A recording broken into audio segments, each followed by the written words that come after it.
अशोक खरातला 5 दिवसांची पोलीस कोठडी सुनावण्यात आलेली आहे। एक मोठी बातमी आपल्या समोर येते आहे। अशोक खरातला 5 दिवसांची पोलीस कोठडी सुनावण्यात आलेली आहे। 29 मार्च पर्यंत पोलीस कोठडी सुनावण्यात आलेली आहे।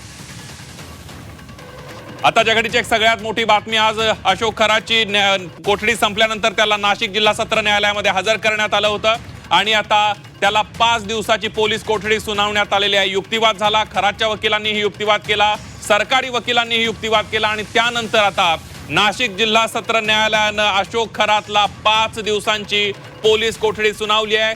29 मार्च पर्यंत अशोक खरातला पोलीस कोठडी सुनावण्यात आलेली आहे। थेट जाऊयात नाशिकला, आपले प्रतिनिधी योगेश खरे आपल्या सोबत आहेत। योगेश,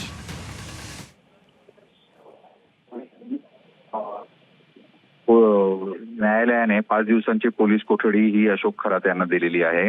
अशोक खरात यांच्यातर्फे दावा करण्यात आला होता की त्यांनी मंदिरामध्ये ते महिन्यातून एकदा जात होते, तिथे काय वस्तू आहेत, काय पूजा होतात ते मला काही माहित नाही, असं करत त्यांनी पोलीस कोठडी टाळण्याचा प्रयत्न केला।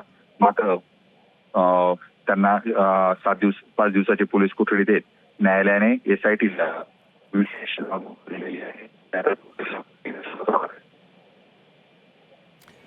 आपण बघतोय योगेश खरे यांचा आवाज स्पष्ट पोहोचत नाही आणि या सगळ्यामध्ये आपण बघतोय भोंदू अशोक खरातचा पाय आणखी खोलात गेल्याचा पाहायला मिळतंय। 5 दिवसांची पोलीस कोठडी, 29 मार्च पर्यंत पोलीस कोठडी अशोक खरातला सुनावण्यात आलेल्या नाशिक जिल्हा सत्र न्यायालयामध्ये ही सुनावणी पार पडलेली आहे।